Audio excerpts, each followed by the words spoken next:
উমা, এটা কি করলে তুমি? লাউটা কেটে ফেললে। আমার তো থাম্বনেল তোলার কথা ছিল। যা, কি হবে এবারে? যাই হোক বন্ধুরা, লাউটা এইভাবে সরু সরু করে কেটে নিতে হবে। হরে কৃষ্ণ বন্ধুরা, কেমন আছেন সবাই? আশা করি সবাই ভালো আছেন। তো আমিও অনেক ভালো আছি। আজকে বানাবো দেশি লাউ দিয়ে আর কুচো চিংড়ি দিয়ে একটা রেসিপি। এটা হচ্ছে কি দেশি লাউ দিয়ে স্বাভাবিকভাবে মানে সবাই খেয়েছে, কিন্তু আমি কোনোদিন খাইনি। আমার মা বানাতো দেশি লাউ দিয়ে, নারকেল দিয়ে, ছোলা দিয়ে সুন্দর করে বানাতো, নিরামিষ তরকারি খেতাম। কিন্তু এটা মা বলেছিল যে চিংড়ি দিয়ে ভালো লাগে, কিন্তু করে কোনোদিনও খাওয়াইনি। সেটা আমার শ্বশুর বাড়ি এসে ভাগ্য হয়েছে যে দেশি লাউ দিয়ে চিংড়ি দিয়ে টেস্ট করার। তো মা আজকে দেশি লাউ দিয়ে চিংড়ি দিয়ে বানাবে, সেটা ভিডিও করে আপনাদের সঙ্গে শেয়ার করব, দেখতে থাকুন। আর হ্যাঁ, মার কাছ থেকে ধনেপাতা এনেছিলাম, সেই ধনেপাতা বাটা আজকে করে দেখাবো। তো দেশি লাউয়ের রেসিপি আর ধনেপাতা বাটা এই দুটো আজকে করে দেখাবো।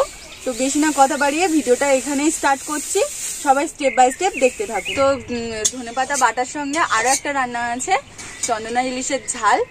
যা যা হচ্ছে সবকিছু দেখাবো। এখানে আমি জিরে, ধনে, সর্ষে আর চন্দনে একসাথে বেটে নিচ্ছি। এই দেখুন বন্ধুরা, ধনেপাতাগুলো মার কাছ থেকে এনেছিলাম, শনিবার হয়ে গিয়েছে, আর একটা শনিবার আসতে চললো। তো হালকা হালকা হলুদ কালার চলে এসছে, এগুলো বাদ দিয়ে দেবো। এতগুলো ধনেপাতা নষ্ট করব, ওই জন্য ভাবলাম যে বেটে খেয়ে নেবো। এবারে বাটলে এতগুলো আর কতটুকু বা হবে, তাই ভাবলাম যে এগুলো বেটে খেয়ে নেবো। বেছে নিয়ে আগে এই হলুদগুলো একটু আলাদা করে দেবো, দিয়ে আর সবুজগুলো নিয়ে বেটে নেব। দেখো, একদিন সোমপাপড়ি বানানো হোক হবে। তোমারও পরিশ্রম লাগবে, সোমপাপড়ি বানানো অনেক কঠিন, কষ্ট না করলে হবে না। একদিন বানানো হবে। তাহলে সন্ধ্যাবেলা কেক বানাবো। ঠিক আছে, হবে।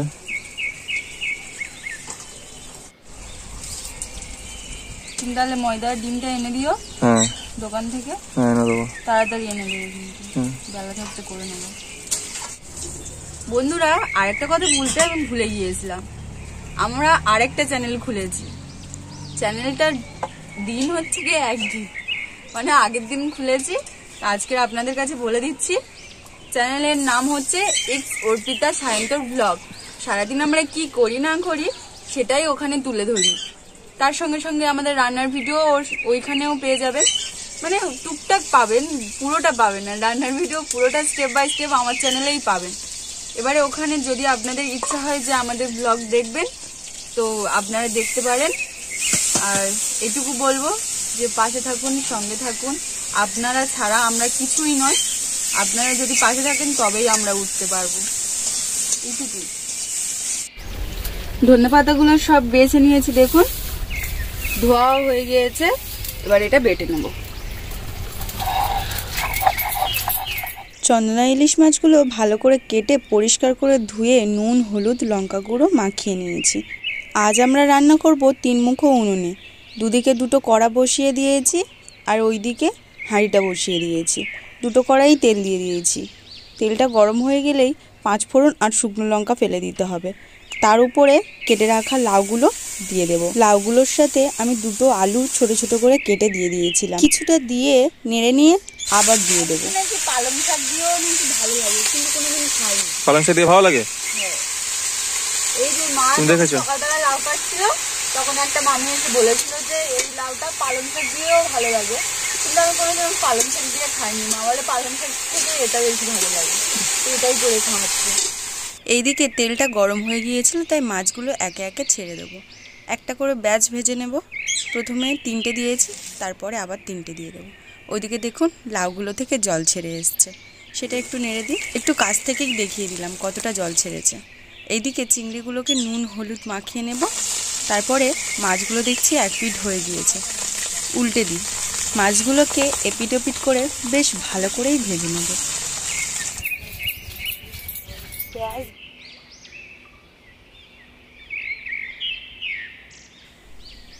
মাছগুলো সব ভাজা হয়ে গিয়েছে, এবারে তুলে নেব।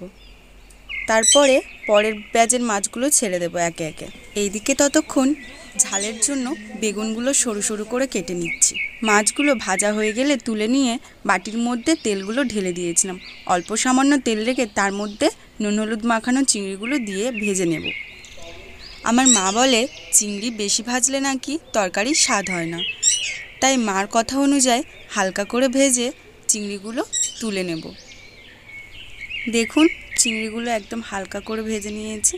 এবারে চিংড়িগুলো সব তুলে নিচ্ছি। কাঁচা লঙ্কা, 3 কোয়া রসুন আর 1 টুকরো সামান্য পরিমাণে আদা দিয়ে এটা একসঙ্গে বেটে নেব। তার আগে কাঁচা লঙ্কার বোটাগুলো ছাড়িয়ে নিই।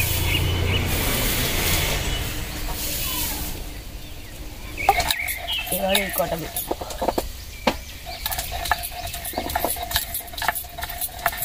এদিকে তেলটা গরম হয়ে গেলে তেলের মধ্যে জিরে দিয়ে তার উপরে পেঁয়াজ আর কাঁচা লঙ্কা দিয়ে হালকা ব্রাউন কালার চলে এলে তার মধ্যে টমেটোটা দিয়ে দিয়েছিলাম। টমেটোটা ভালো করে নেড়ে চেড়ে তার উপরে আদা রসুন সব দিয়ে দিয়েছিলাম। দিয়ে সুন্দর করে কষে নিয়ে বেগুনটা দিয়ে দিয়েছিলাম।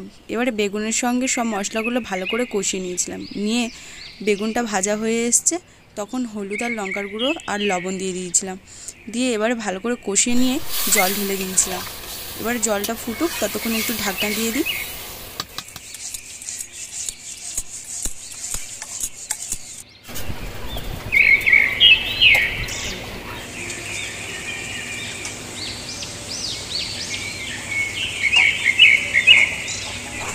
ঝোলটা ফুটে এসছে, এবারে ভেজে রাখা মাছগুলো ঝোলের মধ্যে দিয়ে দেবো। তারপরে একটু ঢাকনা দেওয়ার পরে বেটে রাখা মশলাগুলো দিয়ে দেবো। দিয়ে ফুটে ওঠার পরে খুব সুন্দর করে মশলাগুলো যখন মিশে গিয়েছে দেখছি, তখন ধনেপাতা দিয়ে আর একটু ফুটিয়ে এদিকে দেখুন ভেজে রাখা চিংড়িগুলো লাউয়ের মধ্যে দিয়ে দিচ্ছি। এর আগে কিন্তু আমি হলুদ দিয়ে ভালো করে নেড়ে নিয়েছিলাম লাউটা, তখন কিন্তু দেখানো হয়নি, তাই বলে দিচ্ছি। লাউটা দেখবেন যখন জলটা কমে কমে আসছে তখন হলুদ দিয়ে ভালো করে নেড়ে চেড়ে রেখে দেবেন। এরকম শুকনো হয়ে আসবে তখনই চিংড়িটা দিয়ে দিতে হবে। এদিকে দেখুন মাছের ঝালটা একদম রেডি হয়ে গিয়েছে, সেটা আমি নামিয়ে নিচ্ছি। দেখুন মাছের তরকারিটায় যেমন রং এসছে তেমন সুগন্ধও বেরোচ্ছে। এই লাউয়ের তরকারির মধ্যেও সেই বাটা মশলাটা দিয়ে দিচ্ছি। দিয়ে সুন্দর করে নেড়ে নেব, নিলেই আমাদের তরকারি রেডি। এদিকে ধনেপাতা বাটার মধ্যে 1 টুকরো লেবুর রস দিয়ে দিচ্ছি। আপনারা টকটা যেমন চাইবেন সেরকম একটু বেশি করে দিয়ে দেবেন। এখানে একটু সর্ষের তেল দিয়ে দিচ্ছি। মা বললো ধনেপাতাটা বাটার পরে একটু সর্ষের তেল মাখিয়ে নিয়ে ভাতের ভিতর ঢুকিয়ে দিলে নাকি টেস্টটা আরও দ্বিগুণ হয়। দেখা যাক কেমন হয়। আমি লবণ দিয়েছি, আপনারাও স্বাদ মতো লবণ দিয়ে দেবেন। একটু ভাতটা ফাঁকা করে নিচ্ছি। বাটিটা নিয়ে এইভাবে বসিয়ে দিচ্ছি। ব্যাস, এবার বন্ধ করে দেবো। লাউয়ের তরকারিটা এবারে নামিয়ে নেব।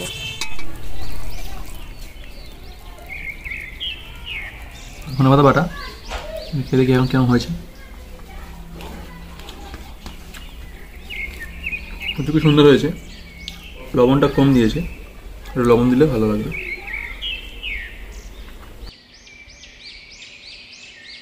অল্প করে ঘন্ট নিয়ে দেখলাম কেমন হয়েছে, দেখি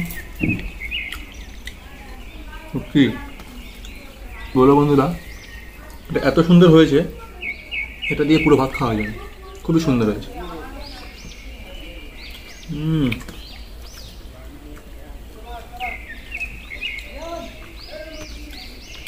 সত্যি খুব সুন্দর হয়েছে।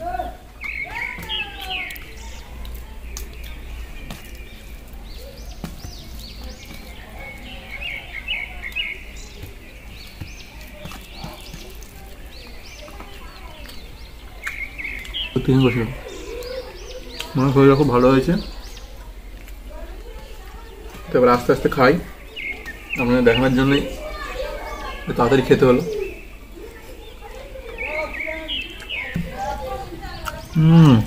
চন্দনা ইলিশ তো খেতে সত্যি খুবই সুন্দর, খুবই সুন্দর হয়েছে। কাকদ্বীপের মাছ ওই জন্য। আচ্ছা, ভিডিওটা এই পর্যন্ত। যদি ভিডিও ভালো লেগে থাকে চ্যানেলটিকে অবশ্যই সাবস্ক্রাইব করবে। দেখা হচ্ছে আগে ভিডিও নিয়ে আগামীকাল।